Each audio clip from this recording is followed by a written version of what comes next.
friends, welcome to Benchmark Boutique. I'm Cassandra and I'm happy to be crafting with you today. Today we are going to be making this Tyrannosaurus Rex skull. You can see here I have the file made two different ways. This first way is with colored cardstock, and I have colored the different layers with ink from an ink pad. And this second way is obviously much larger. I cut this out of poster board on my Cameo Pro, which is a larger cutting machine, and I cut it out of plain white poster board. So there's more than one way to make this file. This is the file that it comes with, and you can see the different layers according to the color of this file. So this is such a fun project. It is a great project for dinosaur lovers. It makes a great conversation piece to hang on the wall. Without further ado, let's go ahead and get started crafting. This is a great place to pause the video and make sure that you've got your materials cut out, and then meet back here and we will go over the assembly together. Okay, you should have your materials already cut out. You can see here, this is me doing the color cardstock. I have a dark brown, a medium brown, a tan, and then a cream color, sort of a very light brown.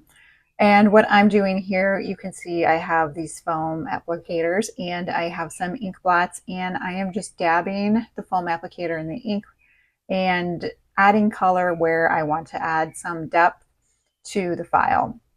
There's really not a right or a wrong way to do this. And as you can tell, this is fast forwarded. We're using some movie magic. I did spend a lot of time playing with the ink and getting it just so. I really wanted it to look aged and fossilized like you see the specimens in the museum. So I spent a long time on the ink adding it in. So we're using some fast forward here to make that go a lot more quickly. I started just on the edges just to add that visual depth on the edges and give it some dimension. And then as I got deeper into the project, I kept going back and adding more and more. I would look at a couple of pictures of fossils in museums and think about how I wanted it to look. The primary colors that I'm using is a tuxedo black and like a russet red, just to give it sort of that antiqued fossilized look. And again, how the ink looks does depend on the type of cardstock you're using and the color of that cardstock. So I tested this out on paper scraps before I put it on the actual cardstock. So I tested it on the deep brown, I tested it on the medium brown, so that I knew sort of what I wanted as I went along. And then I just go and add layers of really pigment and just sort of work my way through the file. Like I said, there's really not a right or a wrong. You also saw the larger file that I assembled where it's just plain white poster board. If you want more of that crisp, just fresh bone look, that is certainly an option too.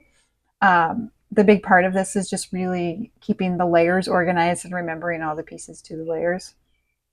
I like to start from the bottom and work my way up so I can get that visual and the depth. And then once I get all of my ink added, I started adding depth. Now for this particular one, I had just done a craft foam project and I had lots of scraps of craft foam, and I just used some liquid Elmer's all-purpose glue to glue these craft foam pieces on.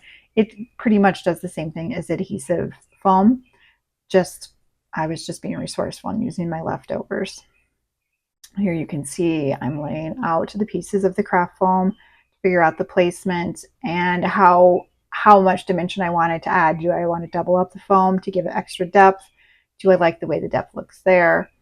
And so really I am just sort of pre-planning before I glue anything down and commit, pre-planning to see if this is the layout that I like, if this is the look that I like, and just working my way through the process. You can do what works for you. The pop dots work great here. The adhesive foam tape works great here. Scraps of craft foam that you cut to fit the areas work great. Whatever you have on hand will be just fine. So I have made my choices, and now I'm going to go about gluing things on. So I'm using my trusty glue pen. This is a little bit of a fine tip. I do have a couple tiny parts in here. I could have probably used a regular size bottle of glue and sped up the process on my end a little bit, but this is just what I already have prepped and ready to go.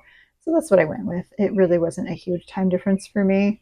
I like my glue pen and I like how it can really get into the detailed areas, so I tend to use it a lot. If you are one of the Benchmark Boutique fans and you follow a lot of my videos, You've definitely seen my glue pen before. It's a good friend, isn't it?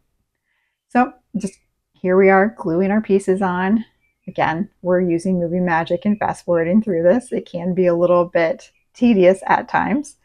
And once we get everything arranged, we will just put it all together. Here I am. I'm stacking the teeth and the layer that goes just above the teeth of the skull so that I have that little extra pop.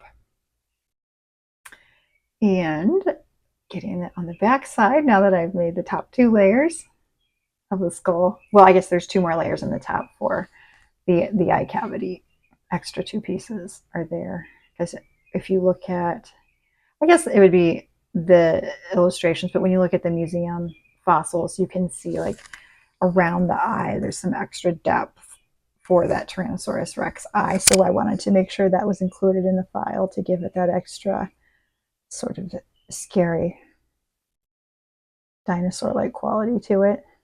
It seemed an essential detail to capture the spirit of this particular specimen. All right, and now we're going to add those parts that go around the eye. This is the final detail of the skull. And we have the one that goes at the base of the skull, and now the actual one that goes around the eye socket.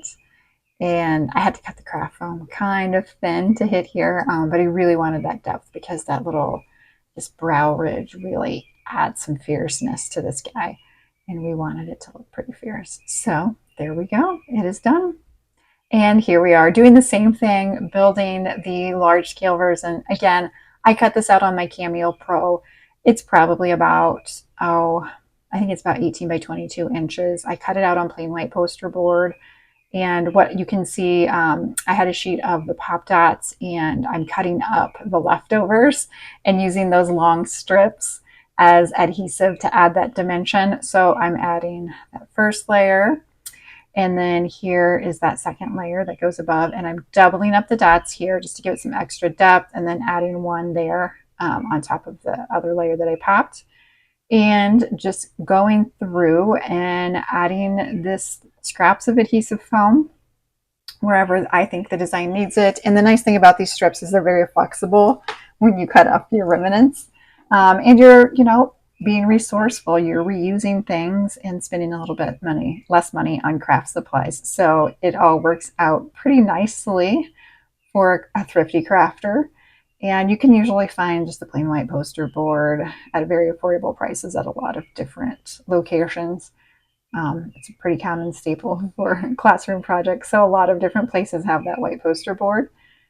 And it works so nice on the Cameo Pro to just be able to grab something like that and go big when you want to go big. And for a dinosaur skull, it's pretty cool to go big. Right after I finished this, my teenage son, who's not super into dinosaurs and never really was as a kid, certainly liked them. We spent a lot of time hanging out at museums, but it was never like his thing. He was like, "Hey, Mom, this is cool. Can I have it? I'm going to hang it up in my room." And so now this large skull is now hanging above my son's bed in his bedroom. So it's pretty popular. It's certainly a fun piece. And it's a great conversation starter as well. So here we are adding the final touches. This is the last piece to this one. Peel off the adhesive, pop it on, and there you go. I had a great time crafting with you today. I hope you did as well. You did a real dynamite job today, and I will see you next time. I'm Cassandra with Benchmark Boutique.